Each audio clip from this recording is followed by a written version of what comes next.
So that spill cleaning robot where have you seen it? It has googly eyes on top.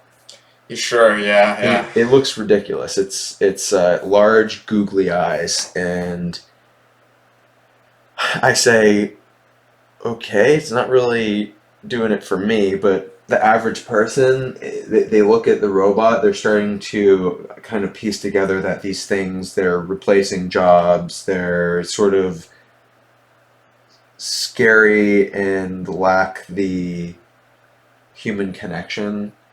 So I think that we do need to do occasionally goofy stuff, but hopefully over time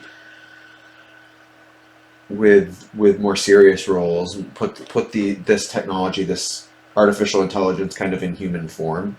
You know.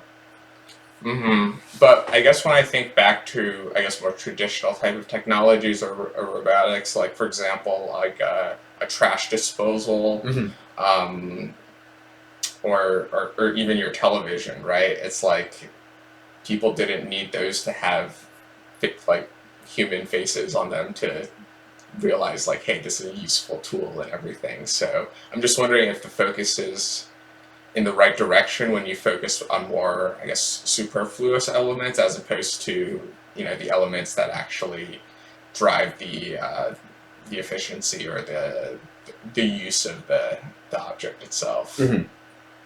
Yeah, I think if you look at it overly in an overly technical way, then you risk alienating people, basically, because I think very intelligent people, the people who um, either build the technology or are on the cutting edge of embracing it, view it in more of a utilitarian or I don't know, just more, just I guess in general, a more technical manner. Whereas the vast majority of people are going to require some warming up to it.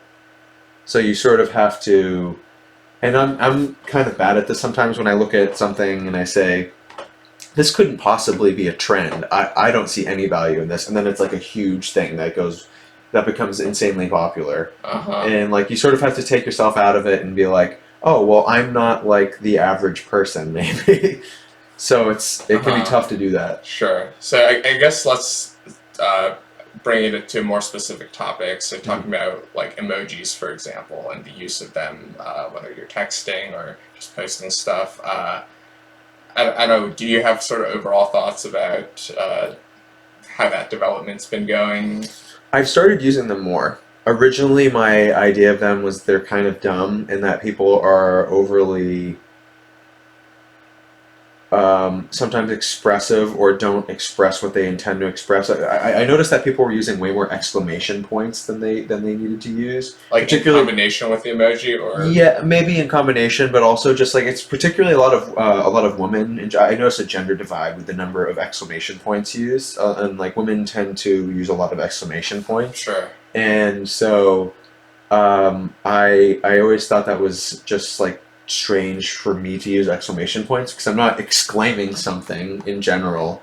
But I guess like it's sort of it's like a warmer presentation of something because text is very neutral in its expressiveness. So and that leads to a lot of confusion, particularly because if you're having almost like a debate or argumentation through text, things can come off as very sarcastic if you don't have some other means of showing what exactly it is, the tone of what you're saying. Uh So huh. that's where I see a lot of use from emojis don't really exactly match what I need them to, and I imagine they don't generally for most people. Mm-hmm. But I've adopted them more frequently because text is so lacking in context. It really is. Yeah, I think that is one of the big advantages of emoji is Mhm. like, hey, you can say something and almost indicate like, hey, this is just a joke or being sarcastic as Yeah. opposed to being a bit more serious. And yeah, I do see it adding that flavor of context a bit more to Mhm. like short text messages.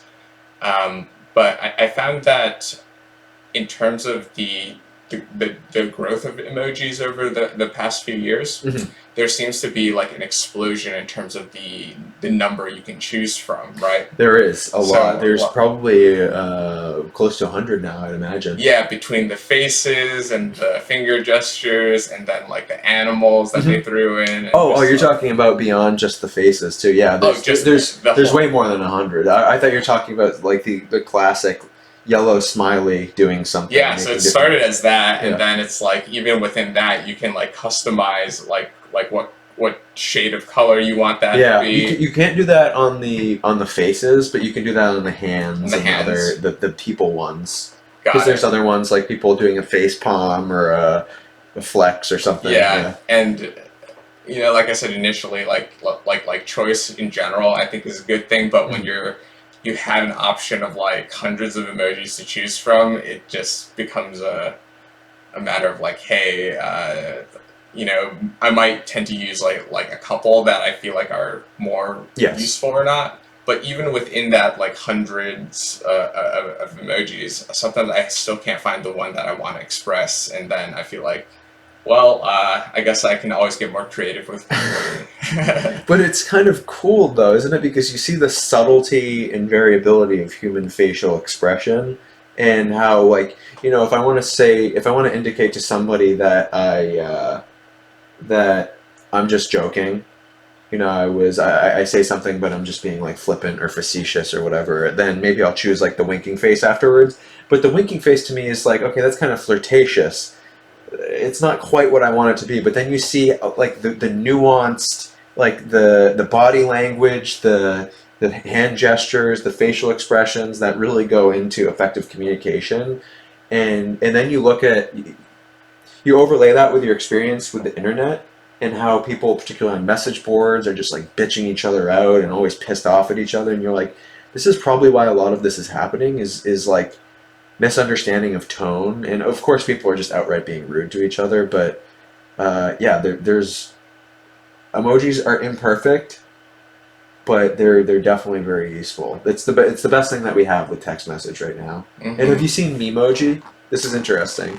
Tell me about that. You create on your this is on iPhone. It could be on Android now too. But you Mm-hmm. create almost like with was it a I think Mm-hmm. you create an avatar of yourself with your facial hair and your eyes and your hair and everything, and and on iPhone you can then take that character that you create that looks like you, and it applies basically 20 or 25 of the basic emojis to that face that you created. So like the heart eyes, and then the thumbs up one, and the shocked look, things like that. So So it it's your reads you face. reads your facial It's not. It's expression no, and no, no. then picks one for It's you. not like it. You look at your camera and there's like it takes the character that you create, and then it just creates like 25 default Oh, emojis I from that see. From face. that face, yeah, So yeah. it's kind of cool.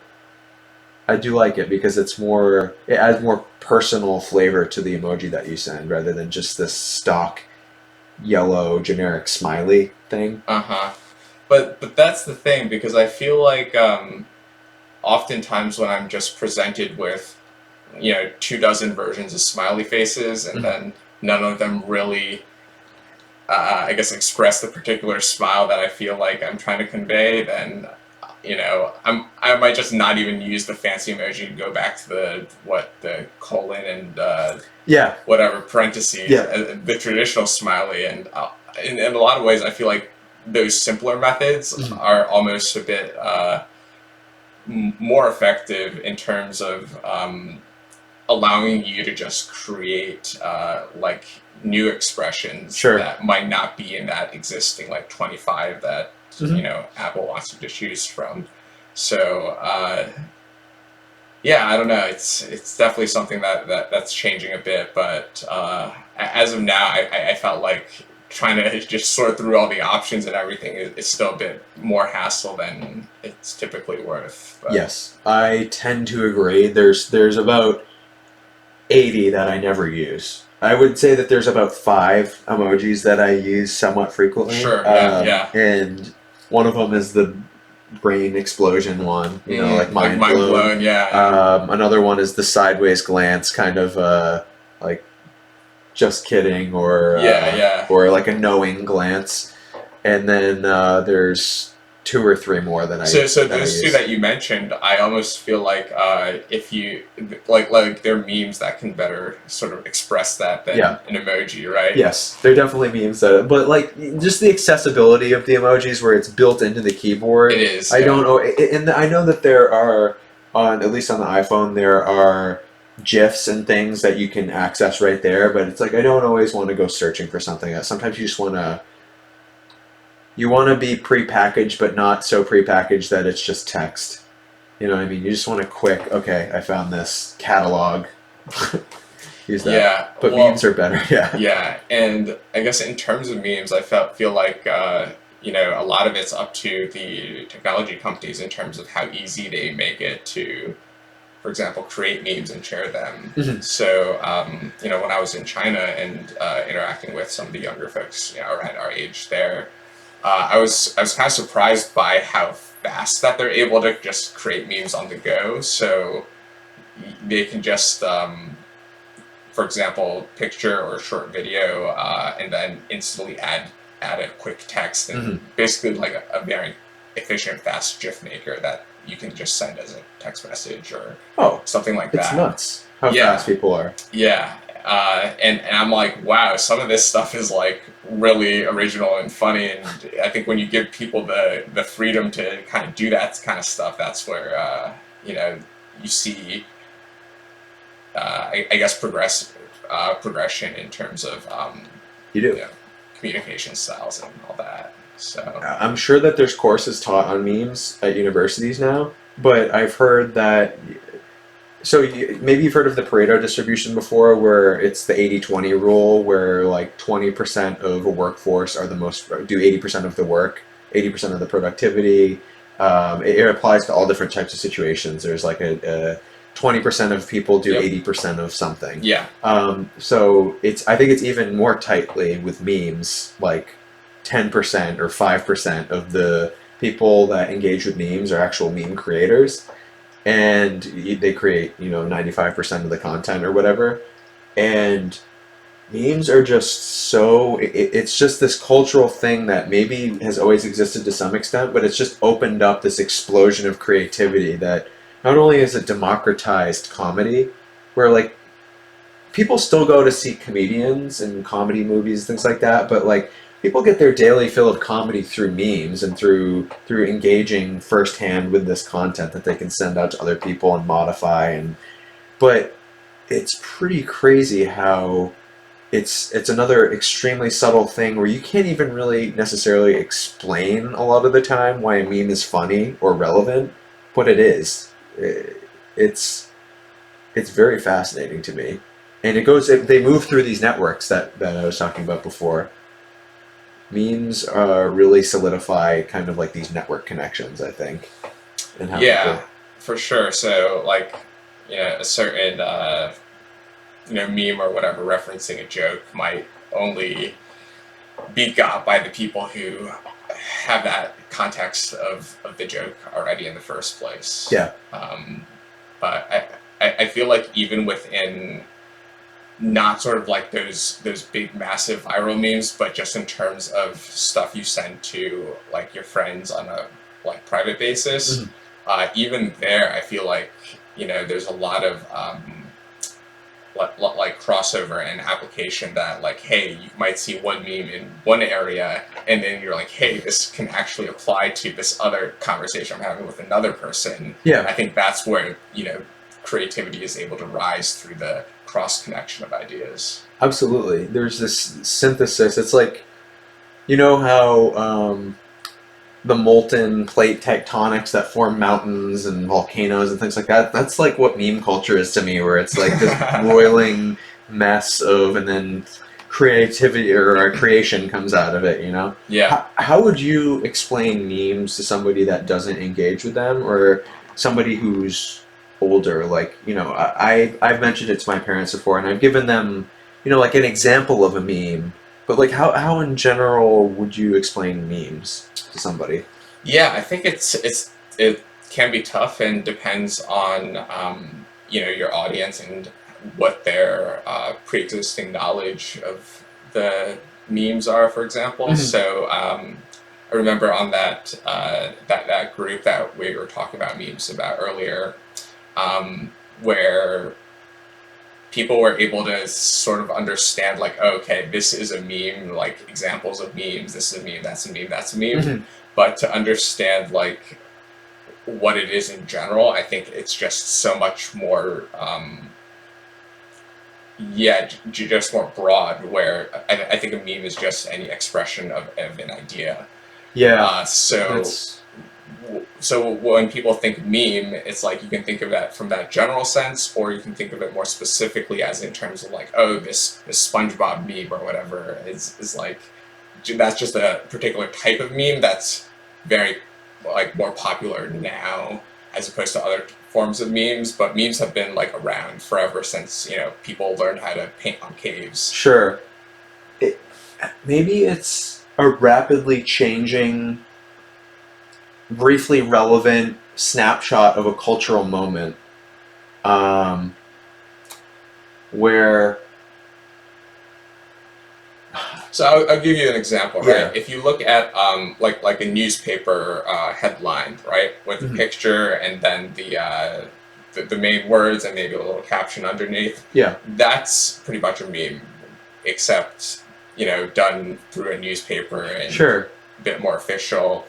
But in sense, they're combining like a visual image along with some words to express an idea, and I think in today's day and age, it's just like anyone can do it. You don't need like a newspaper company to create something like that and then Sure. put it out into the public. So Do I you, think that's where it has changed. But the idea of memes and ideas, transiting across people, that's been around forever. it, the modern incarnation of memes seems like it's this lightning fast, almost like synapse response of um, an in joke across a group of people, where it could be random, it could be any group of people, but they're constantly shifting. There's no class structure with memes where there's like always an in crowd and an out crowd. It's just like the in crowd is this, in crowd is that. It's all like what the general meme is, and it's always happening all the time because there's depending on what the structure of the meme is, it's constantly shifting, and I think that that's what people find appealing about memes is they go, oh, I get that. I get some nostalgia off of that, or I get what that's about. I can relate it to this specific memory that I have, or this thing that I can relate to this, and there's other people that found it funny. So it's like this tremendous kind of like sense of pride of like, oh, I'm on the in crowd with this. Sure, I think that the in crowd thing definitely applies, especially like meme communities around certain topics, Mm-hmm.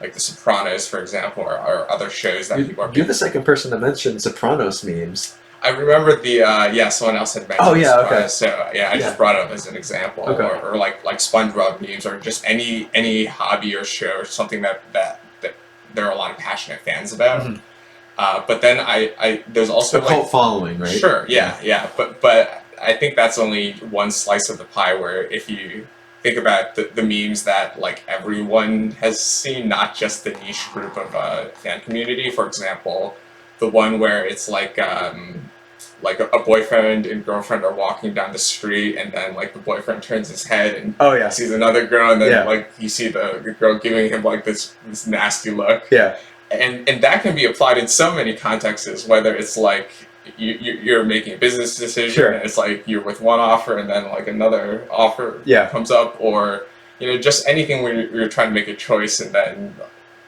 that emotion is very relatable, I Mm-hmm. feel, and you don't need to know anything about any particular group or topic to relate to that. And because it's so I guess broadly applicable, it's it can work in so many different contexts. Yeah, And it's a template, right? it's a template, exactly. Yeah, and I think template is also a big part of that meme, creation process. Sure. Wow, it's so interesting how. What would you say the equivalent was for like our parents' generation? There's got to be something that was there. Or do you think this is just such a unique cultural moment? I know that you were saying before that like there's always been expressions of an idea or a cultural element, but I'm trying to think of what it might have been for our parents' generation. Maybe like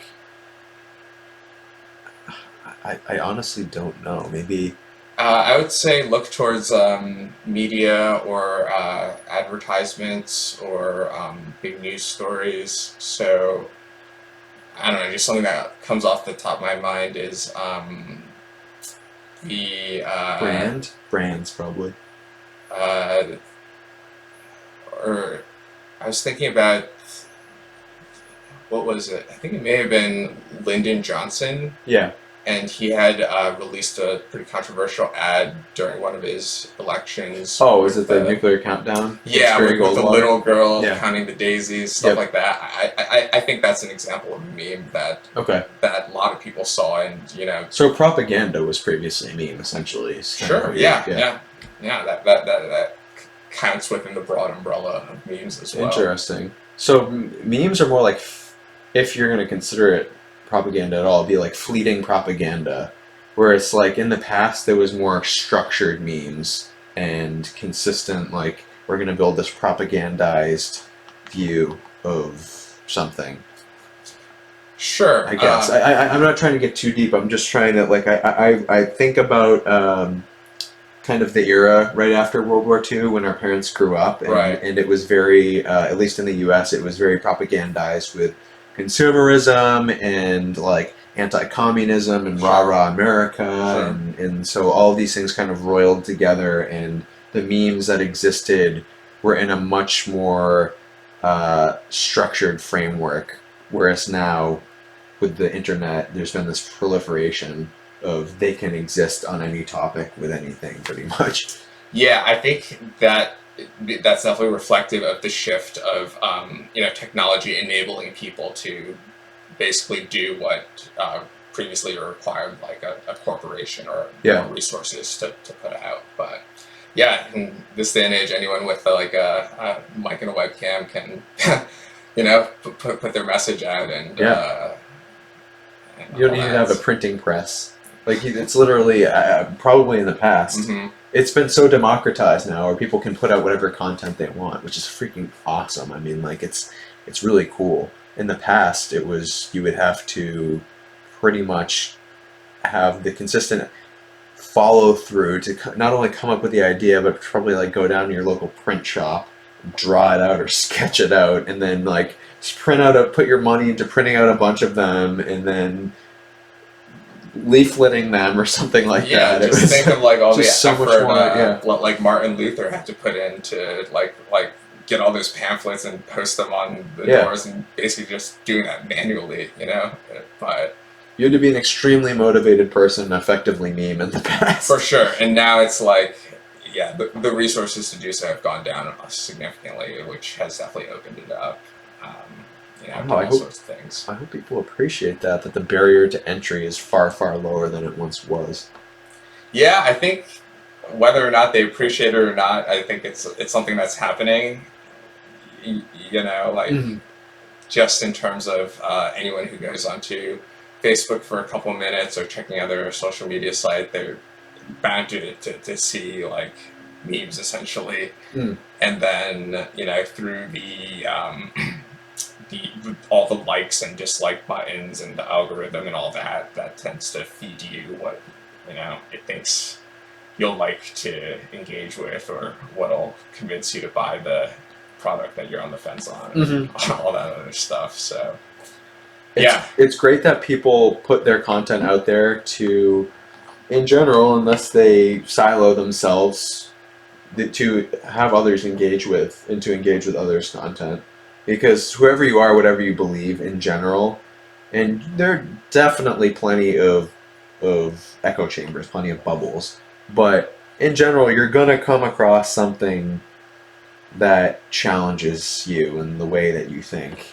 So people are bumping into different beliefs and different attitudes much more frequently when they put something out there into the world, which in the when it's at its worst, results in people kind of mobbing up on each other and trying to, the whole cancel culture thing, right?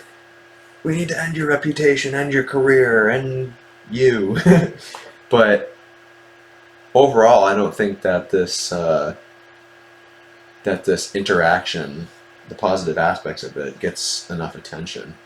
It's pretty phenomenal. Yeah. In terms of the positive aspects, I think one of the really cool things about memes is it allows people to quickly shift their perspective on how they look at a certain issue or argument. Mm-hmm. So, for example, are you familiar with the NPC meme? Oh yeah, I have one right there on the safe. Yeah. There you go. Right. So that I felt like was very powerful because it connected something that people were fairly familiar with, which is just like, those kind of like throwaway characters in video games that that don't have too much programming attached to them. They just spout pre-programmed dialogue. Pre-programmed dialogue, which exactly fits that other group that they're trying to make a commentary on. So it was so accurate. It was ingenious. Right. So I think the brilliance of it is both the accuracy of the depiction, but also since the first thing is already something very common that people know about, that connection can be made like really quickly. And seeing a meme like that, I mean, maybe it takes a couple to get the idea, but once it's there, it's like, yeah, I can see the connection that wasn't there before. So, oh, and to give a little context for people listening who don't know what NPC is, so it's non-player character. If you've never played a video game before, that non-player characters are the ones kind of in the background that are computer generated that are just code that have pre-programmed dialogue and actions, and so for example, you're not controlling them with the controller. Yeah, for example, like if you're familiar with any of the Pokemon games,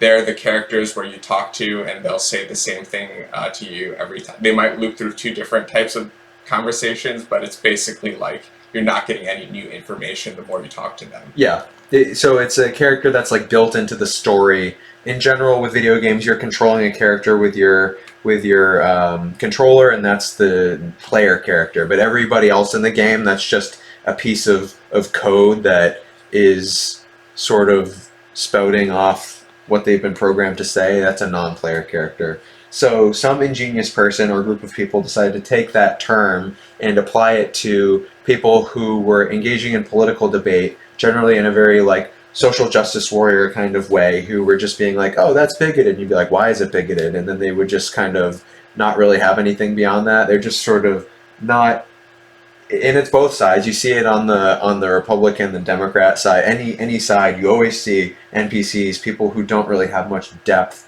in what they believe, who just sort of spout off. But it's pretty hilarious. I highly recommend you check out these NPC memes. They're some of the best memes that I've seen in the last like 5 years.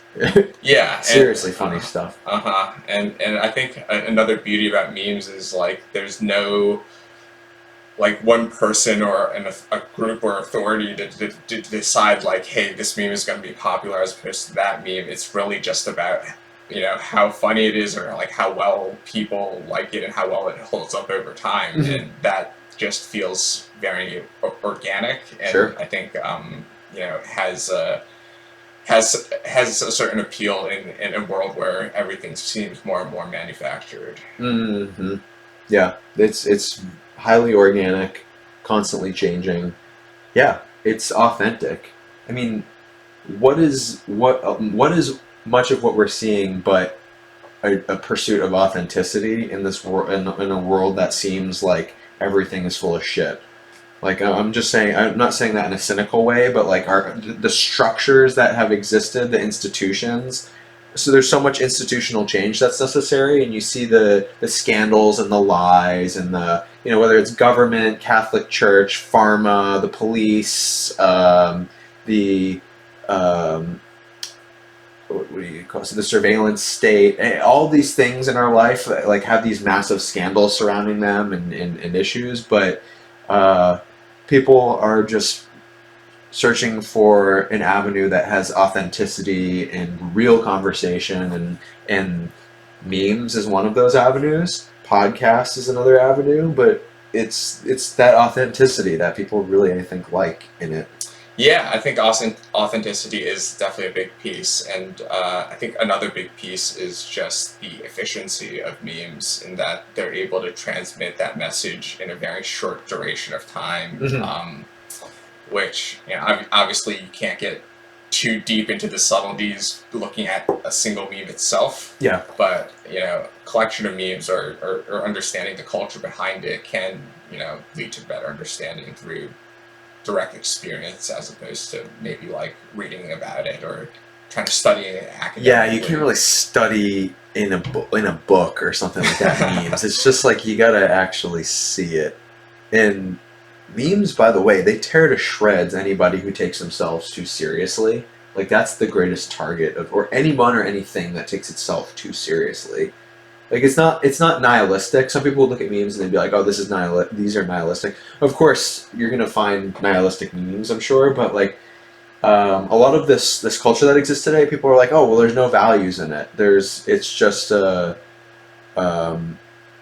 sort of overly critical, but not presenting anything positive." I actually I don't agree with that. And somebody, are you a fan of South Park, or have you watched South Park? Oh yeah, in general. yeah, Okay, for sure. Somebody was telling me a while back that they thought that Trey Parker and Matt Stone, the creators of South Park, were nihilists. I actually didn't agree with them. I was saying that what they do is they criticize everything, whatever institution, whatever politician, anybody, and that's not nihilistic to me. That's saying that there's no sacred cows. It's not saying that there are no values or anything like that. It's just saying that like there's nothing that is free from being criticized. Yeah, I feel like a lot of what the South Park creators do, they're not trying to criticize or fall on one side or another. Mhm. It's more like, hey, we have this cast of characters, and we can have some go on this side and some go on the other Yeah. side, and the interaction between them is like sort of where the comedy comes out. Mhm. And so I feel like a lot of times, sure, they do have some episodes that sound a bit more preachy, and Yeah. they've been criticized for that in the past. But overall, I feel like they do a pretty good general of being like, hey, this is kind of weird. Person, this side says this, that side says that. Yeah. So let's just make an episode and see what happens. And I think that sort of spontaneous process of going about it, because they make their episodes like within a week of they're release. They're super rapid. It kind of is meme-ish in that sense. Exactly. And I think it definitely works in its favor in terms of like forcing them to like one act on a sort of that time crunch of, hey, we need to get something out, and then also not being too bogged down by like a overarching storyline or like the whole Game of Thrones thing, and Yeah. like it's like, okay, well, this has to end at some point, and we figure out how to wrap it. With South Park, they don't have to worry about any of that. They get into the point. Yeah. It's like, yeah, we can have this character, Kenny. He died like 100 times, but it's like, oh no, he's back. We're kind of bored with that thing, so we're gonna just stop killing him. Yeah. So it's like, it's a lot of those restrictions and stuff. I feel like they kind of just purposely, just skirt around or ignore. Yeah. And it seems to me that they try to focus on just calling out anything's excesses, anyone, any subject, and yeah, they definitely have been preaching in the past, but that's kind of the risk of entering that domain, I guess. So I mean, the conversation wasn't trying to shift it towards South Park, but that really does seem applicable to me, where it's like, I don't think meme culture is inherently like nihilistic or without or shows that people like lack values or anything. I think it just shows that people are like, oh, haha, yeah, that thing is full of shit. Yeah. Or like that thing is that's a good point. Like I still support that, but that's a good point that you made. That's kind of a ridiculous aspect of it. It's just having a sense of humor about anything. Like it keeps people's, in my eyes, sense of humor alive about anything. Mm-hmm. Because when you take yourself in the world, like there's plenty in this world that you have to take seriously, but when you're overly serious about everything, that's when you end up with like ideological people that are just completely out of their minds. Kind Yeah, of grounds meme culture kind of grounds people, it seems. yeah, or at least like provides an outlet for alternative expressions and Hmm. developments of new synthesizing ideas and all that. So Yeah, I almost like and I'm always thinking of brains for some reason, like our brains, and this is partly because artificial intelligence is in the near future, and yeah, I think that people's intelligence obviously has like a huge impact on the way that they live and thrive and adapt and whatnot, and I'm curious if there's like okay, so I was thinking recently about how how our brains have neural pathways in them, and if you, depending on how frequently you use one of those pathways, it might become like a good habit or a bad habit or sure, something like yep, that. So there's that's happening inside of our heads, and now we live in a world where brains are actually linked externally via we're dealing with an early version of it, where through the net, through phones, through interactions, networking, brains are more actually networked, and um, people who have thoughtful discussions on things, or who are trying to get something accomplished in the real world, are now much more able to network effectively in the real world. So it's like you have sort of this like external brain thing going on, where you have like this new, like almost like a neural pathway of like, if you have intelligent people engaging in trying to solve problems and implement these solutions, it's like you have almost like in this external brain all these brains connected to each other. And I'm curious if there's some thing similar to memes that occurs in our actual brain, like this random generation, almost like dreams, or like random generation of ideas mm-hmm. and thoughts and things like that. That's the equivalent of what's going on in the external world with memes. I know that seems weird and maybe abstract, but Yeah, I think I kind of get where you're coming from in the sense that like the human brain, um, we evolved to be social mm, animals, and whether we like to admit it or not, what other people see, judge us as, definitely has an influence on our thoughts and our mm, actions. mm, So I think with memes, it's like that actions.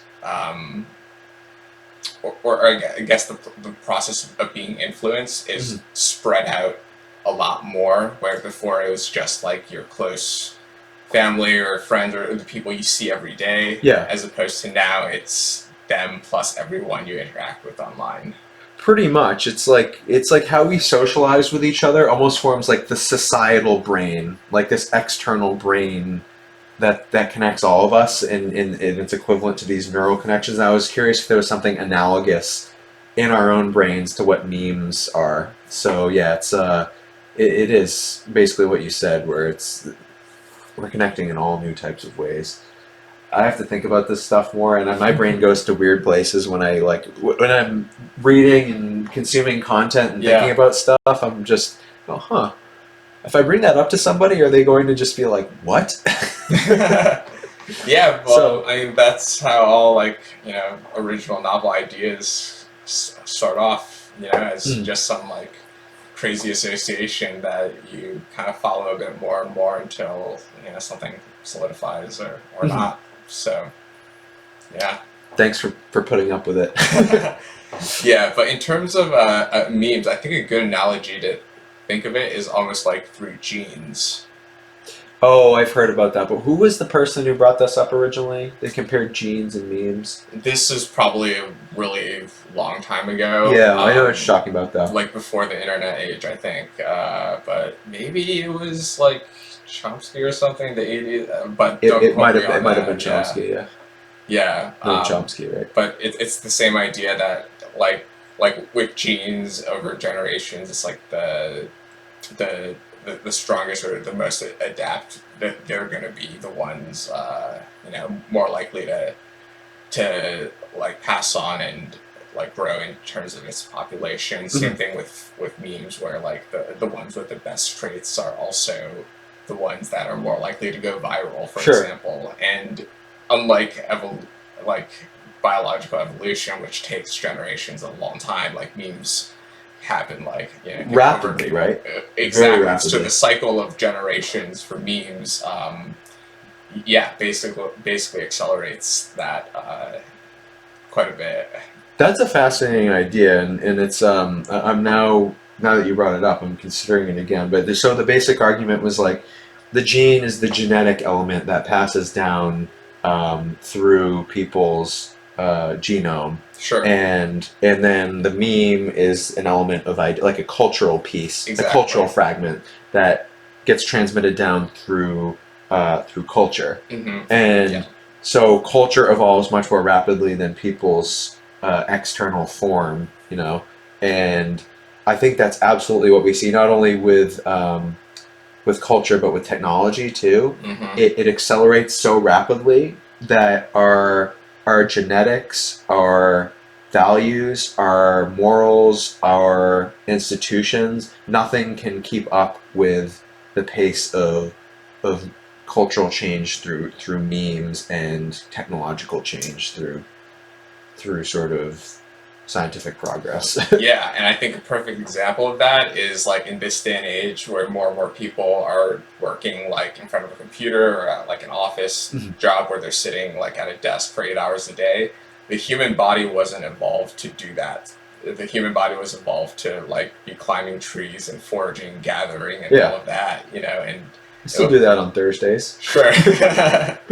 Yeah, but I think that's definitely led to like all these people with like posture issues or like back pain and stuff like that, is because yeah, I mean the human body can't evolve as fast as our current society needs it to. So we'll have to figure out some sort of like balance or whatever in terms of trying to keep both those competing goals in mind. Sure.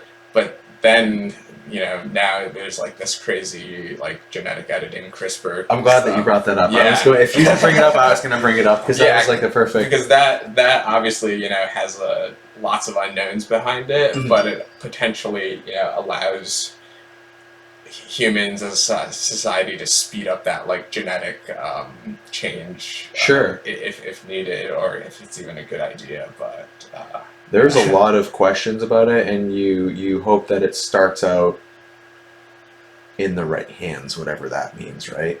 But the basic idea is that if you look at what Darwin told the world on the origin of species in like 18 whatever, it was that humanity has evolved, every species has evolved through natural selection, selective traits that match environment better than others. So we're now shifting from the period of natural selection to intelligent design, right? Effectively, the world that we live in, the world that humans are creating, is evolving so much more rapidly than the human form is capable of adapting to, that we now need to effectively adapt humans to that world through selecting in a much shorter time span traits that would work. In theory, that's kind of like what the idea behind it is, which is you would hope that that's democratized. That's the scary thing. Is like you don't want it to be. Think about what we have right now with wealth inequality. Think about the inequality that would exist if only the wealthy right now had access to this technology and gave themselves all these enhancements. How much more wide that chasm would be. So, well, I would take a step back and kind of question the assumption of do we need to be like rapidly changing the way human evolution and genes work in order to meet the sort of current societal needs? Sure. Or is it like the society that can be changed to more better adapt Probably a little bit of genetic code. both. Right. There's no clear answer. It's just people, like, that's the scary thing with people. It's a matter of judgment. Um, You're right. So I think it comes down to a question of like not, hey, we want this and how can we get there, but it's more of a question of like, hey, do we want to more go down this path or that path? So yeah, it's deciding like trying to figure out what we want to want. I yeah. think that's a larger philosophical question that perhaps scientists alone aren't equipped to just answer Oh, that. scientists alone are definitely not equipped. You need like ethicists. You need, even though they they get a lot of stuff wrong, politicians, and like Well, you need the whole yeah, society to all of kind society of really. get on board with that. But obviously, people disagree on what they Mhm. should do in terms of the overall path, and even if you've selected a path, it's like the details and specifics around how to get that done. There's always going to be Yeah. debate and argument around that. So I mean, the thing that concerns me most, I would say, is there's the abstract, right, where people say, for moral reasons, we're not going to go there. Maybe they say that, but then there's the real world game theory arms race, right? So, like, look at U.S. and China, for example.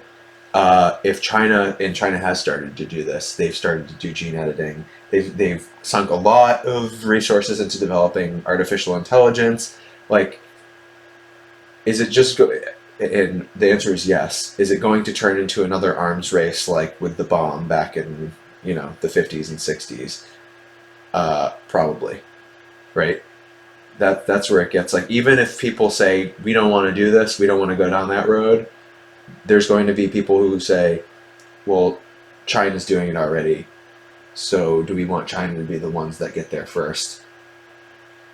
That's where it's going to get right, dicey. right. So when it comes to this, I think one aspect is like the research and how far you want to go there, or Mhm. design experiments, and then another part is actual policy that'll impact the average person in the country. Yeah. So I think from the research point of view, this is it's a breaking field and holds a lot of promise in terms of like potentially solving a lot of like these rare diseases that Sure. currently have no cures and could potentially just be fixed by switching off like a chromosome before birth or Hmm. something like that. And but then you think about the implications of that. It's like now it's being used just to help these people who are like suffering and in pain. Hmm. And most people can agree that's a good thing, but that's Quick ultimately road to enhancement, right? Beyond. that's ultimately like where just looking at trends of like past technologies and Mhm. how everything's evolved. Yeah, so it's definitely a interesting time to be alive, seeing how things Yeah. play out. Well, I mean, I think that that's why it's important to start having the conversations and invite as many people as possible kind of into it, so that it doesn't become a backdoor thing. Because you look at some of the historical aberrations that have occurred with technology, and it's when people said, we don't want this to happen, or we're banning it, and then it happens anyway, but in like a back room setting, or like in a closed. It's like Sure. prohibition of anything, really, Right, right? like the abortions Yep. where Yes, exactly. Prohibition of abortions, prohibition of drugs, prohibition of alcohol, prohibition of sex, prohibition of, like, anytime you just prohibition of hateful ideology. Anytime you prohibit something, it just festers in the darkness and becomes something way worse. So right, because ultimately I feel like yeah, there's policy things that kind of force people to do things that they don't really want to do. mhm. That's ultimately gonna lead to some type of resistance. Mm. But I think more effective long-term change is you have to change the cultural mindset of what's, I guess, socially acceptable, or Yeah. the cultural norms, and then I think the policy kind of just flows in more naturally from Mhm. that point of view. So it comes back to figuring out like, hey, 7 billion people in this planet kind of have to figure out one way or another like what direction we want to move in. So Pretty much. Yeah, and that's obviously a lot easier said than done. A lot of cultural norms are about to change. I truly do believe that. Um, Any and examples I keep well, in mind?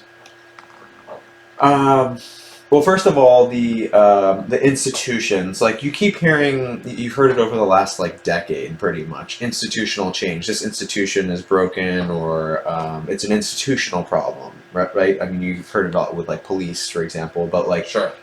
every institution that we have, and I think I mentioned it earlier, was whether it's like pharma, whether it's the government, whether it's our corporations, whether it's the police, whether it's the Catholic Church, whether it's uh, Hollywood, the media, Mm-hmm. everything is like we know how full of shit they have been and how scandal ridden they have been and what they've done to cover it up and how inherently flawed that they are. And we're going to be put in a position where, like, basically we need to actually have institutional change to fix all of those things. And like, almost better that it happen all at once, and we have conversations about what those institutions would look like in a 21st century setting, because a lot of these institutions, like I do think this is what happens, like cyclically, um, institutions become no longer fit for the age in which they're in, and Mm-hmm. they start to break down and fall apart, and then Sure. there's like a revitalization of, sometimes institutions are just no longer useful. Sometimes it's okay, how can we take the best elements of this and update it? Sometimes it's an entirely new institution. Mm-hmm. But we're at that point where we're living with all these 20th century institutions and 20th century ideas of things that no longer fit a 21st century reality. So like something must be done. And I think that's why you're seeing this like this populist backlash with the Bernie Sanders people, the Trump people, um, people trying to come up with like new ideas, and some of them are some very misguided ideas of what's wrong, but like a lot of people just, whether their diagnosis is right or wrong, they realize that what exists right now isn't working. So um, I think that an openness to changing those institutions in a bunch of different ways while maintaining, as much stability as can be. Yeah. We want evolution, not revolution, is ultimately the goal.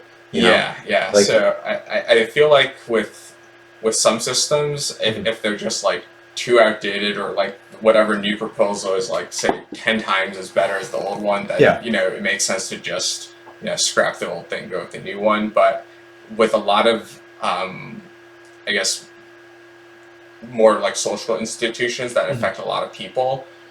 For example, if Bernie Sanders came in and provided like Medicare for all, well, that's going to put like millions of people who work in the insurance industry out of jobs, right? Yeah. And that's gonna be another kind of negative on the economy, at least for the short term. Mm-hmm. So it's kind of tricky in terms of like saying, hey, we want to make certain changes, but we know like we can't do it too fast because of all the disruptions. So yeah, ultimately it comes down to all these like trade-offs people have to consider, which makes it so like the more you know about it, or see the different sides, you realize, hey, it's not as easy as like someone on one side or the other might claim. It's not easy, and people tend to go, "Oh, it's the thing that I believe in. The other people are just wrong or evil or whatever." And that's like the infantile view of the situation, where it's like these old labels, these like capitalism, socialism, whatever, like they no longer apply, and these ideas that people are just liberals or progressives or Democrats or else conservatives, libertarians, Republicans, like these labels and things are like outdated. We need like new mental models in which to understand people, where it's not just like left and right. There's also libertarian and authoritarian as another axis. So like, sure, because there are plenty of people, I mean, I think about it where I'm like, I feel like I'm like these people, but they're also like way different from me. But if I look at it in this traditional view of like, well, if I'm like these people, then I'm over here with them. It's like, no. We could be over on the same side, but like way different in this other dimension. You know what I mean? Yeah. That's just one idea. Yeah. But going back to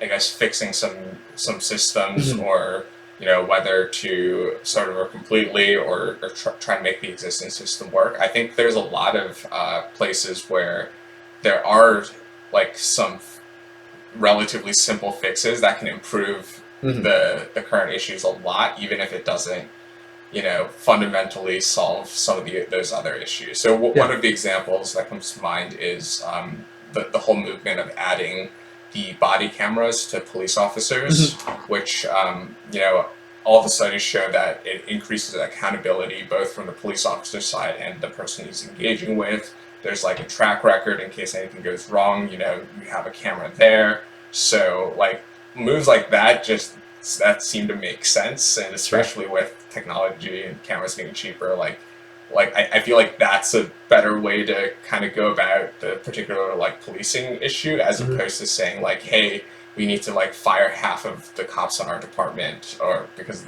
of whatever reason, which obviously is a lot more disruptive and probably not as effective as just like adding a simple policy change. That's exactly the kind of thing. It's not like wholesale change to the system necessarily. Like that's what you're trying to avoid. It's like what you just said. Something as simple as reforming tort law. So like think about how litigious our country is. If we reform tort law and you couldn't sue for absolutely everything, then people think about how much simpler that would make society. What if we added something to our Constitution, maybe not a mandate, or maybe not added to the Constitution, but we have something in place. Maybe it's not a mandate, but an incentive where the people that are, most of our government right now is lawyers. Their background, they're trained in law. When you have that many lawyers in government, they the expression, when you're a hammer, everything is a nail? Yep. Like, government becomes so complex when you have that many lawyers because they view the world in a certain way. If you had doctors and engineers and architects and some lawyers and some people who were from social service and this and that, like, we're obsessed with this idea of visible diversity in people, but we have people who are visibly diverse but identical in where they came from or what they do in the government. So like changing the identity, and I heard this recently, I was like, it's brilliant. It's like changing and this is exaggerated, but changing the identity of your oppressor doesn't really matter at the end of the day. It's changing like the system itself so that they're no longer your oppressor.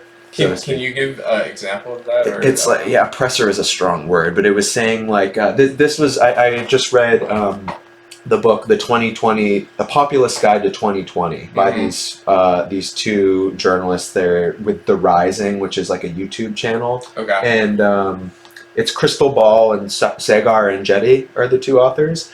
And so it's a collection of essays, and they were talking about how like particularly the political left is obsessed with identitarianism from a physical perspective of like, if we can just get everybody to look different, and that's one element. But they were saying like, if the system is still fucking you over, it doesn't matter if the people are black, white, Asian, male, female, like it's still fucking you over. Right. You don't care what they look like. You want them you want the system to be working for you and for people in general. Sure. Yeah, right? yeah. So simply shifting out the color of the person who's fucking you over isn't much comfort.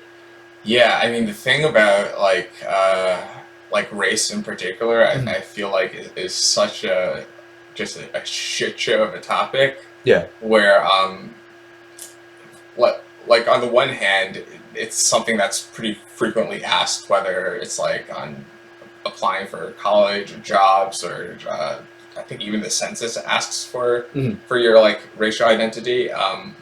But then when you break it down like scientifically and genetically, you just realize like this is just a phenotype shared by a certain collection of people who and then.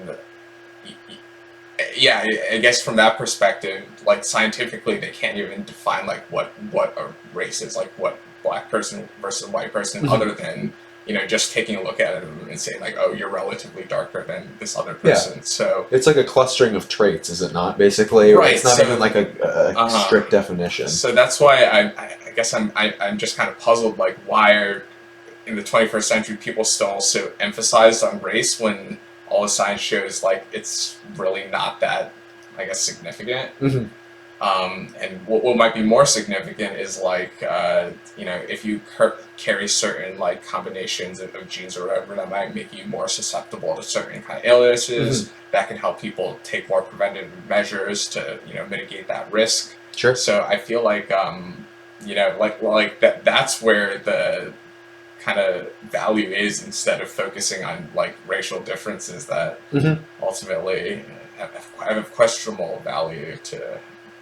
Yes. So, just jumping back to the lawyer thing really quick is like, Sure. think about how complex that makes government, and how, and we don't talk about intelligence, but it's a real thing.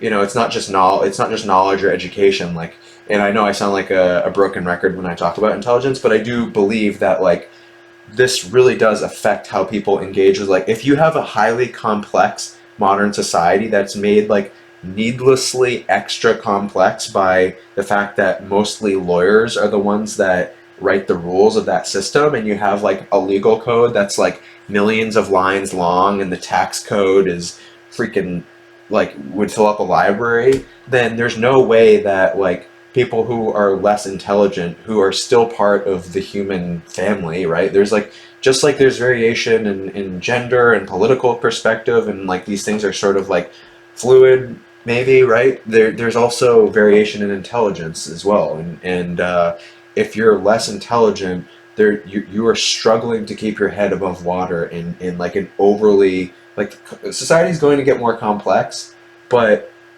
let's get rid of the needless complexity of it, right? Just living your day-to-day life, you are struggling in the current system that exists, because we assign like technocratic people to like, oh, we'll just have this person, they're educated in this. You want educated people in general, but like we tend to be deferential towards somebody with a credential or with a title, and they're making their legislation or whatever in some sealed off room somewhere where they're not seeing the impact that it has on day-to-day people. And that's just like, all of these things are things that we could change in a way.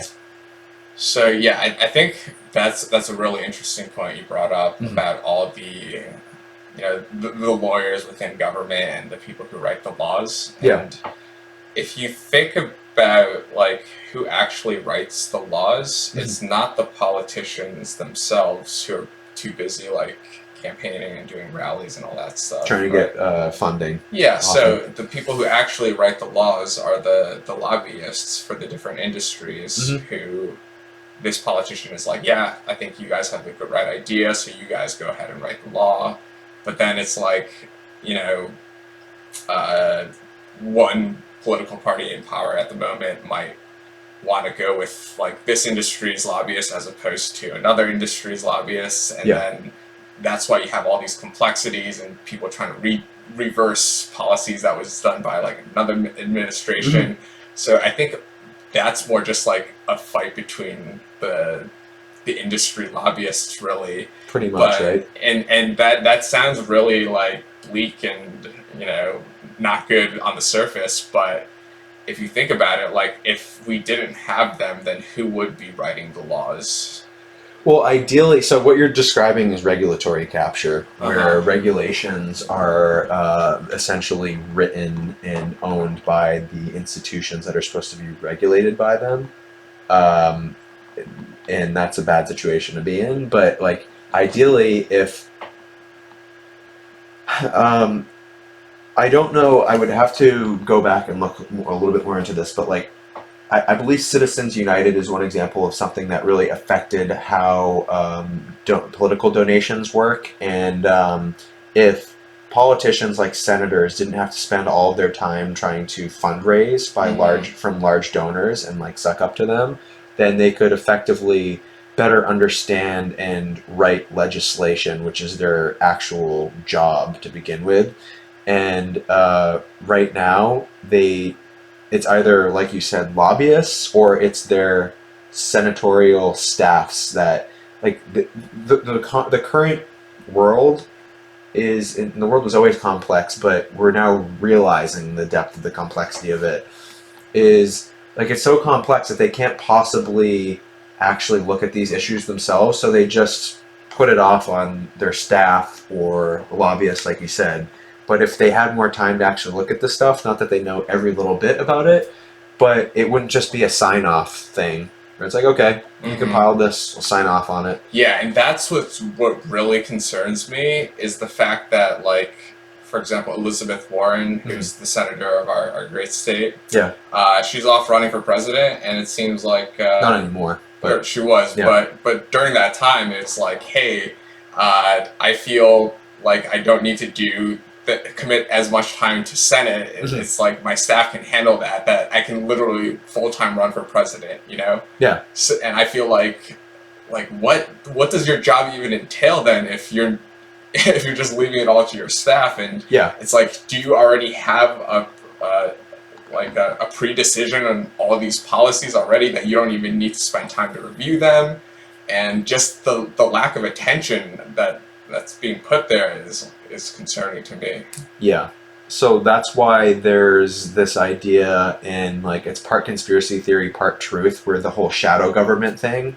I mean, there is in essence a shadow government where it's consultants and contractors and specialists and technologists and people who were not elected as a representative, who were just appointed into positions and were then given the power based on the fact that the people who were elected don't have time to deal with it. Sure. So we do have this massive apparatus that exists, and like, you have, not only do we not live under a capitalist system, we have the most capitalist system, but we live under a corporatist system where regulators and lobbyists basically vie for each other's time, and it's fucked up. Like, the system is not what, and if you believe strongly enough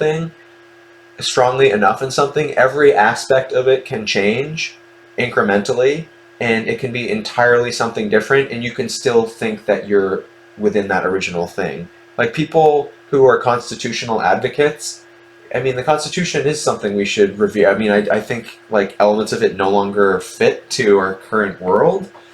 That's a different thing, but, like, the constitutional system might be this idealized view of what the U.S. should be, but it's not remotely the reality of what the actual system that we live under is. The same thing with capitalism. Like, we live under a corporate. Our markets are not free.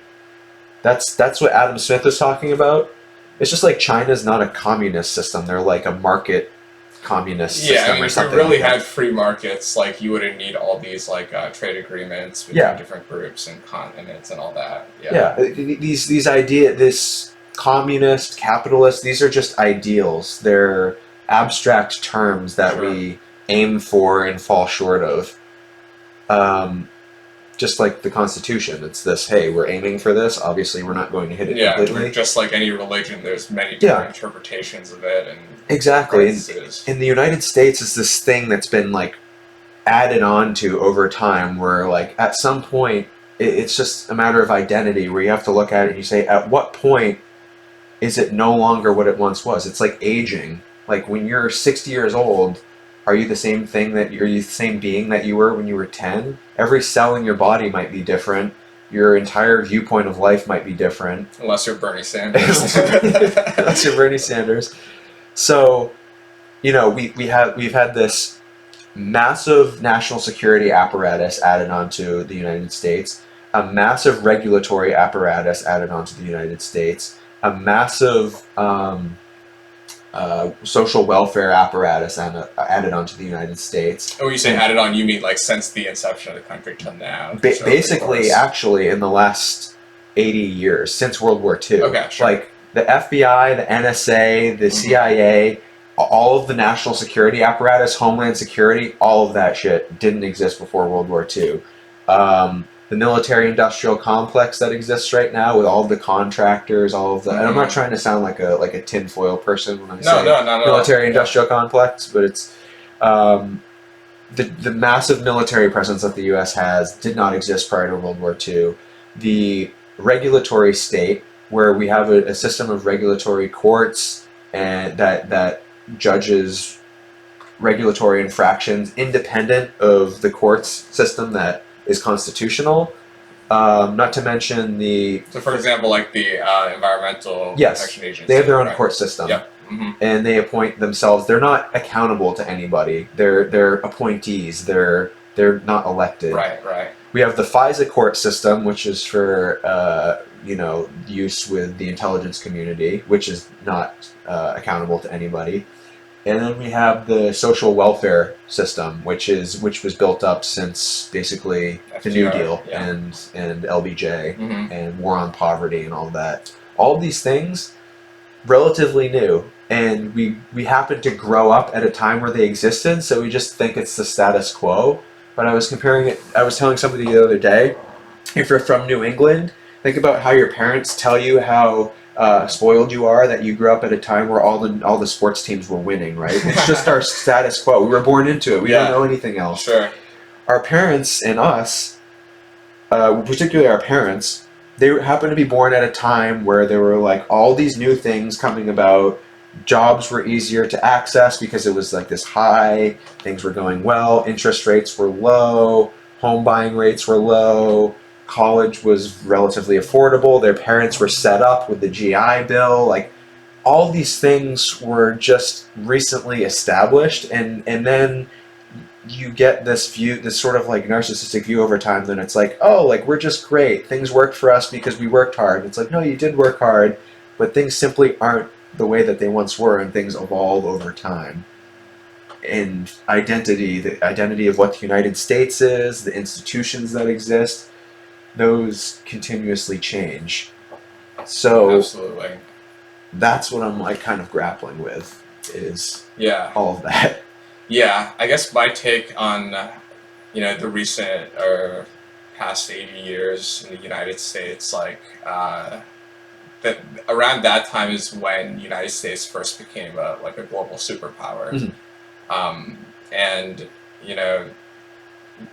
just looking at like the history of World War I and World War II, relative to other nations, the United States probably came out the best out of both those conflicts. Probably, yeah. And set us up in a fantastic position where like after World War II, Europe was basically destroyed, and most of the fighting, like we didn't actually have to fight on U.S. soil, and everything was still like working and productive at that point. And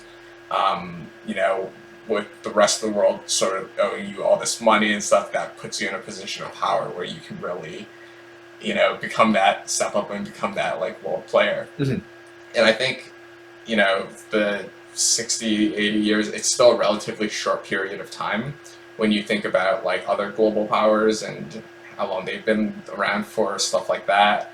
And yeah, I think the United States is still like relatively new to the game almost, where it's not like Great Britain, who's been operating their like colonial empire for hundreds of years before that eventually crumbled too. But it's like there's going to be learning pains as you try to figure out what works and what doesn't. But I guess what kind of concerns me is like the American attitude that like our way is always the best, and because we're currently in power, it's like do it our way. But ultimately, it's like that might work for you now because you're on top. But if you keep doing this, like you're no longer gonna be on top anymore. So it's from your mouth to my ear. Yeah, absolutely. That is like what works at the moment isn't what always works. You have to adapt with the times, and the U.S. is really at an inflection point where it needs to decide who it wants to be moving forward.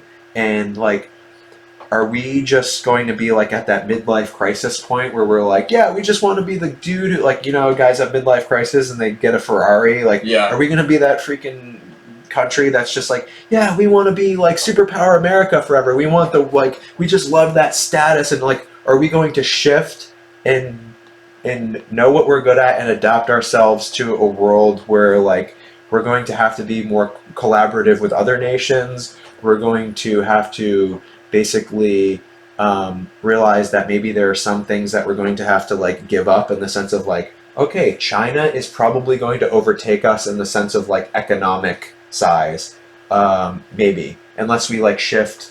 I mean, what if we shifted from being a military industrial complex to being a science industrial complex, right? Like, we don't have to be continuing to go off to fight ridiculous wars that nobody wants to get into, just because we want to enrich contractors and basically create a giant jobs program through the military. Mm-hmm. So, like, we're smarter than, and I don't mean this to sound arrogant, but like generationally, each generation builds on the previous generation and becomes smarter than the previous generation. Yeah. And as Bill Maher pointed out at one point, I like that he said this, is that we're not morally superior or better than our parents or grandparents. We're just the latest generation iPhone, right? Sure, yeah. So we have to acknowledge that and say, like, what do we now know that our parents and our grandparents didn't know? They were heavily propagandized. Like, they really legitimately were. They grew up in a time that was pre-internet, where the information that was available to them was through like 3 news sources, and you had this post-World War II moving out of this war economy. How are we going to keep this momentum going, this giant economy? Oh, consumption, the consumer economy. Let's shift so you have all this marketing and advertising, and Edward Bernays, this like master propagandist, had his involvement in sort of like brainwashing people to consume. And we grew up in the internet age where like all of the world's information was essentially available to us, and we are being like de-brainwashed in a lot of ways, and we have to decide where we want to go with the like what we want the US to look like. And that doesn't have to be a bad thing. Like, it's tremendous responsibility, and a lot of people don't like responsibility. They just want to be told what to do. But for people who are smart and engaged, it's their responsibility to talk about this stuff, because we're setting the course for the next century, basically. Yeah, and honestly, like sometimes I even feel like I don't know anything. You know, it's like I'm just another person speculating on stuff I hear, and just, so am I, man. I'm not like the people that were talking about this stuff 80 years ago, 100 years ago, didn't know what they were doing either. It's sort of fly by the seat of your pants stuff. Yeah, yeah. It's just, it works. Yeah. There's no like, oh, I chose the right answer. It's just trying to select the best option out of many. Because what you're saying earlier about, for example, the U.S. tendency to interfere with, other countries' affairs and go to war and all of that.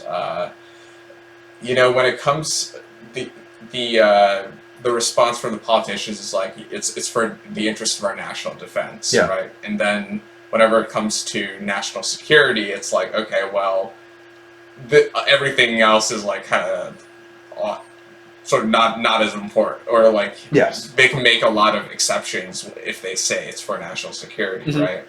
And then when it comes to national security, it's like, okay, well, who really knows what's going on with national security? Obviously not the average day person who's just reading public information, right? Yes. It's like the people with the classified document, whatever. And even then, it's like the different levels of classification, and this, so unless you're, I guess, Donald Trump, or the guy who has information to everything, like, is anyone really informed to talk about national security? No, information and knowledge is contained, once again, among different people. It's not like we used to just defer to people because we're like, oh, they have a credential or a title. Like, what do I know? I'm just an average Joe. I trust that person. Like, right. That's what causes things like the Vietnam War to happen. You know what I mean? Where it's like the experts will lead us in the right direction. We'll trust them. Not only that, but the fact that, like, and this brought up in that book, the Too Big to Know book, where it's like, what led a bunch of like experts to the idea that the Vietnam War was a good idea? Well, if you look at them, they're all like virtually identical. Not only like in their, they were all like wasps, but like they all grew up in the same environment. They all basically had the same exposure to different things. So like you have all these identically minded people that probably are going to come to the conclusion, a similar conclusion on something. Whereas you had more like exposure of people who weren't like just, diversity of opinions. yeah, more diversity of opinion, stuff like that. Then it wouldn't have been like, oh, I think we should domino theory, go to Vietnam, and continue this war when it's clearly not working, and when like the only metric of success is the number of bodies that are on the ground, and there's no. Vietnam War is a different story, but basically but in terms the point of is the same. like Vietnam, for example, I feel like that's a bit more excusable in the sense that at that point we're seeing like the rise of the communism and Soviet Union, and the overall policy was like, hey, we need to take action for containment, right? But in 2020, it's like, well, the Soviet Union been dead for 30 years, right? And you know, like we're still over in the Middle East fighting wars that don't seem to be completely winnable. Like if you look at Afghanistan, it's like apparently the Taliban's back in power, and we have to like give them more money for them not to keep messing with us as we try to get out of there. And so when you keep making the same mistake over and over, it's like the first time it's like, okay, everyone makes mistakes, but let's try to learn from it and do better. But at this point, it's like, you know, is it worth it to be so like interventionalist and you know? And I think Trump definitely talked about that in 2016 running as Hillary, and Bernie is also sort of on that side in terms of his foreign policy. So I feel like a lot of that, the populist opinion is like, hey, these wars just seem kind of stupid and like giving us the same negative result that we've already seen many times already. So I think that's a big appeal to like both of those sort of messages. Yes. First of all, I want to say that I don't mean to come across like an armchair analyst, even though that's basically what I'm being right here. Like the things that have happened in the past, I was not in those situations, and I always want to remind people that like if you're not in a particular situation, you can judge it to an extent, but you don't know all the information that they know. You don't have the context. All of that stuff, the heat of the moment, none of that is on your shoulders at the time. So like it's easy to, after the fact, hindsight being 2020, to say I would have done differently. I very well would have probably reached the same conclusions that these people had with that, with the information that was available and whatnot. I will say that the systems that exist will always advocate for their continued existence, and we have to remember that. Like the generals that want traditional military power and a military presence around the globe and bases everywhere, things like that, are of course like. And I'm not saying everything is going to be like selfishly motivated, but they might actually believe that, and there might be truth to the fact that we do need some of what they're asking for. But the future threat to the country might be primarily in cyberspace and in other form, or in space itself, like our satellites, things like that. So it's going to require entirely new institutions and preparations that the current people are going to be like, oh, no, we don't need that. What we need is what we've always been prepared for and what we have, because they're within that system. It's just like older people tend to not want any institutional change because they became successful through the system that exists, and they don't, like right now, for example, want their retirement savings to be put at risk. Like you become more risk averse when you get older. So like all this change.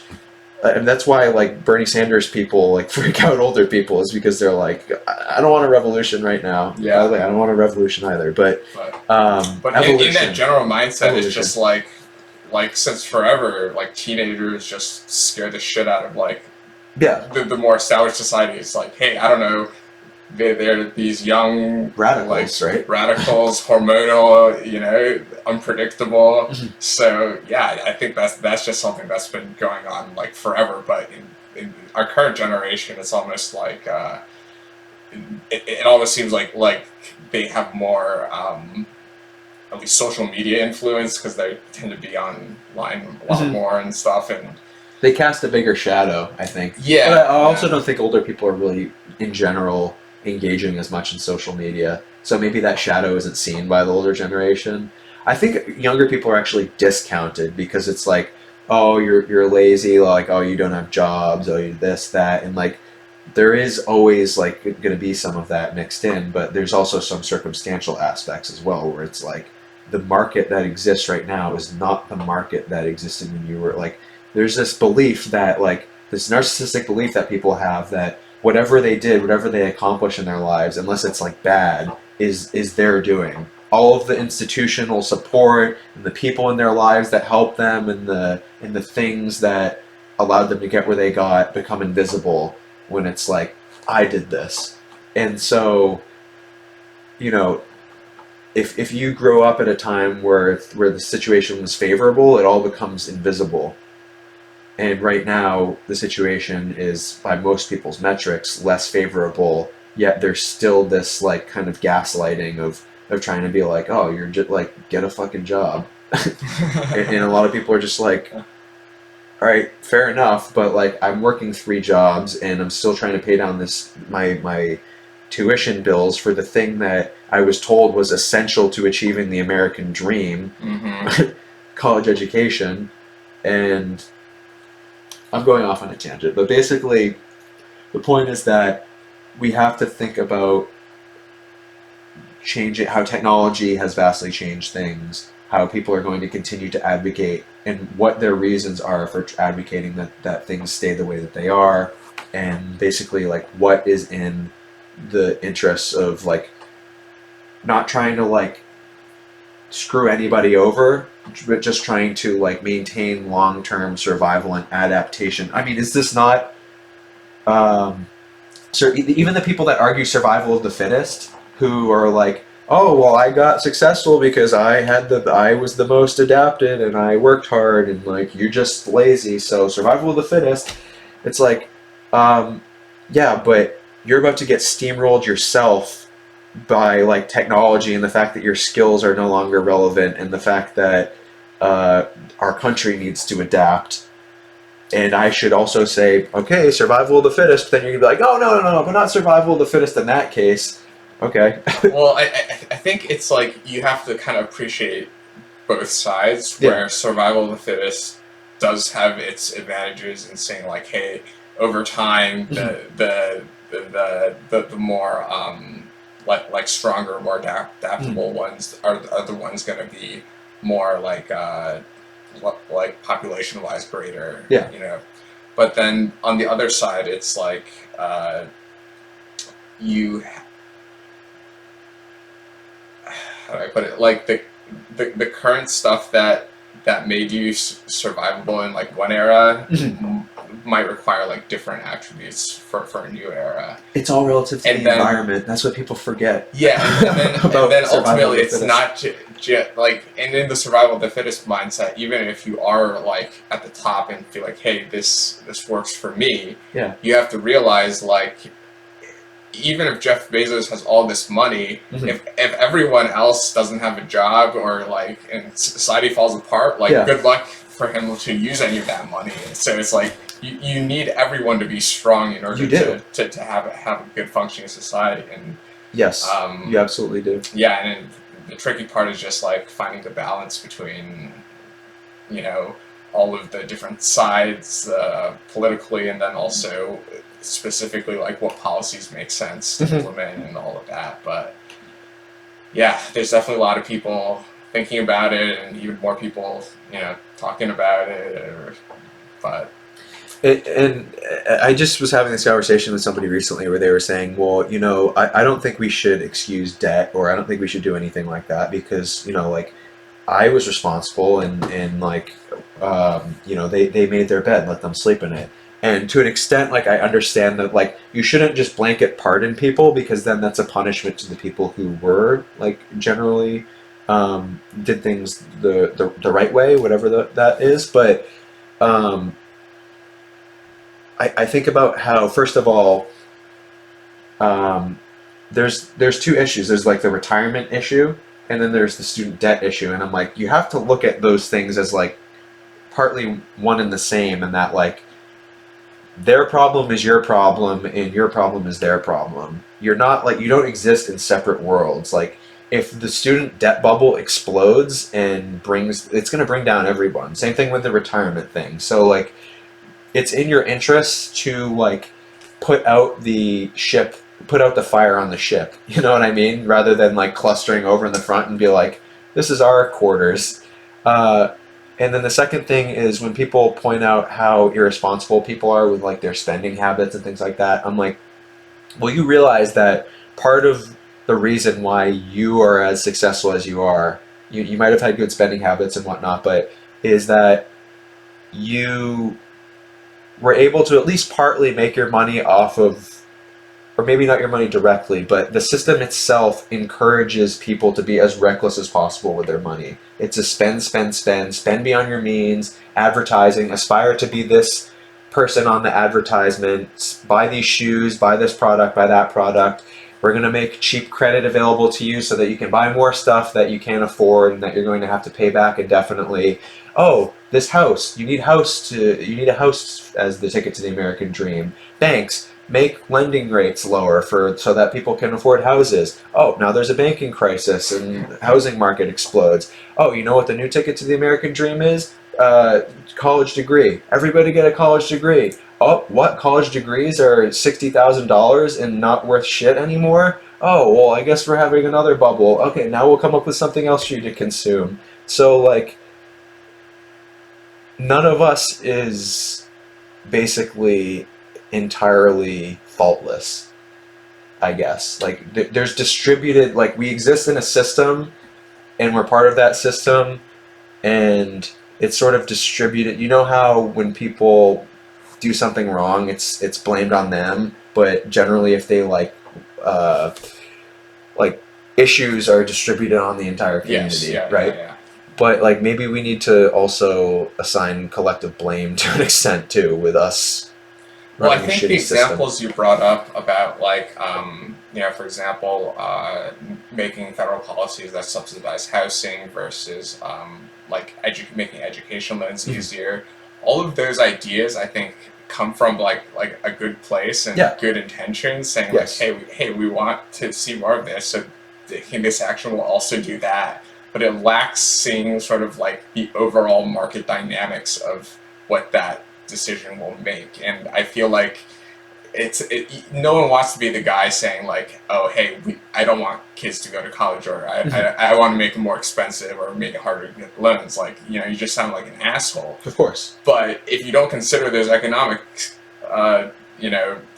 considerations and how that's going to like basically distort the market equilibrium, you have to appreciate like the negative consequences that also come from that.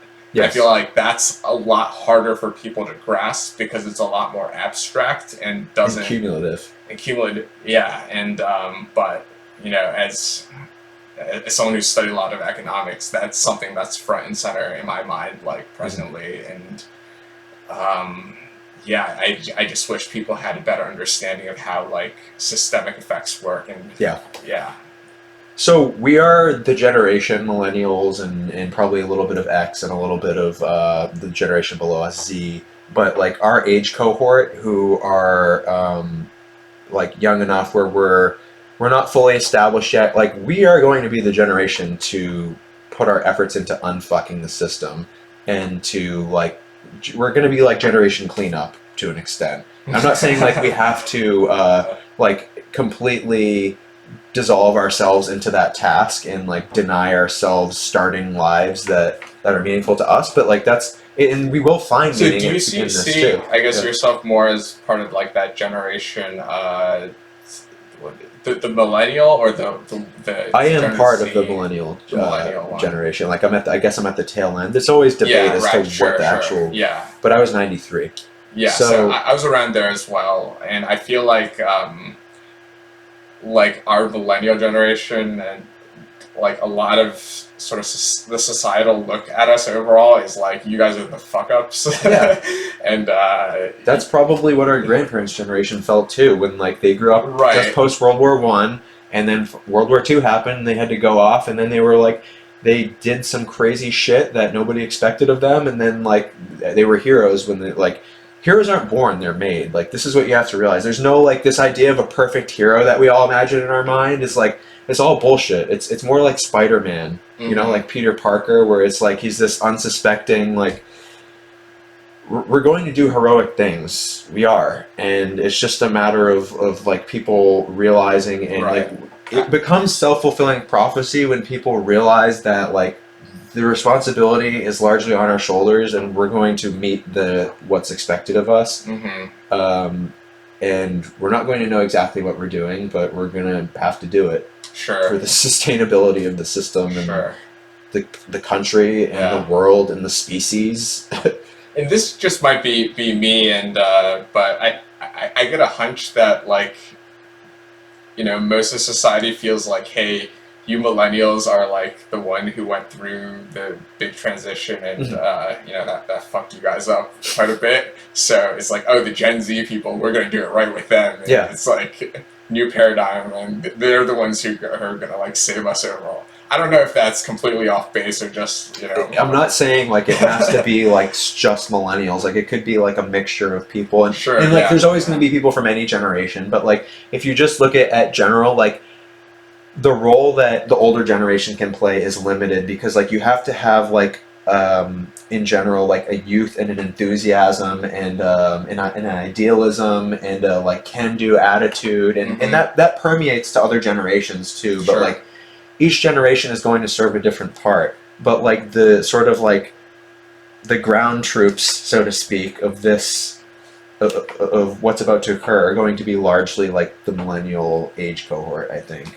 And it really is like a similar to like I don't think it's going to be, I hope it's not like a crisis the level of what World War II and the Great Depression was, but that age cohort too, like they weren't expecting it. They just happened to show up on this earth at a time where shit was fucked up. Yeah, and you know the people who grew up through the Depression turned out to be like, you know, extremely resilient. You know, relatively speaking, for a generation. So yeah. And by the way, the New Deal, what came about just as they were coming of age, was not only a response to a humanitarian crisis through the Great Depression, but was also an attempt largely to avert a communist revolution. So it was saying like, let's give people something so that they don't uprise and overthrow the entire system. Right. That's the exact position we find ourselves in right now, where like most of the people in this country feel that they've been left behind and that they're living in like a second Gilded Age or whatever. So there's this humanitarian crisis, the opioid crisis, the higher rates of suicide, higher rates of depression, like just a sense of like existential doubt and loss of meaning and all these things that were exactly the situation that existed prior to World War II, by the way. And now, so we have the humanitarian crisis, and we also want to prevent people, the crazies on the far left and the crazies on the far right, from starting a freaking revolution. So it's up to us to address this in a way that evolves society and sort of like threads the needle, not left, not right, forward, Right. if you will. Yeah, absolutely. You know, those radicals on both sides obviously tend to be the ones, I guess, like snap earlier, and you know, and then when you see that happening, it's definitely like a warning sign that like, hey, something probably should be done to reduce that sort of partisanship that you know, drives people apart. Yeah, I think so. So I think I'm optimistic. I don't know about you, but I'm like I know that that things are going to be like tough in the sense of like we're going to have to figure out all these different things kind of on the fly, but there's reward in it too. Look at what the 60s was. We're going to build interstates. We're going to go to the moon. We're going to do this. This can-do, like, civic attitude. Think about how unengaged people are, right? Or, like, have been, and how disgusted they've been with the political system, and just, like, I'm not even going to vote. we're gonna find our way out of that, and people are gonna be Yeah. like, "Shit, this is something that I could get involved in and get excited about." And Yeah, it's almost set like as a objectives. country we need that reminder. I think maybe Kennedy said it, but like ask not what your country can do for you, but what you can do for your country. And Yes. I mean that itself is probably like one of the most impactful memes of the of the '60s or Yeah. something. Whenever he said it, but yeah, I think something like that.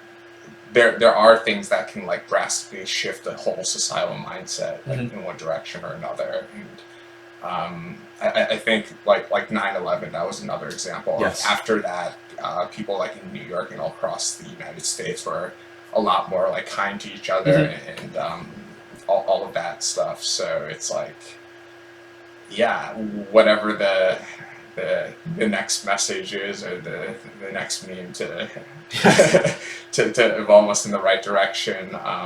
Yeah, definitely is interesting stuff to think about. It is, and we can tap into that post 9/11 feel in longer format. Like, why does it?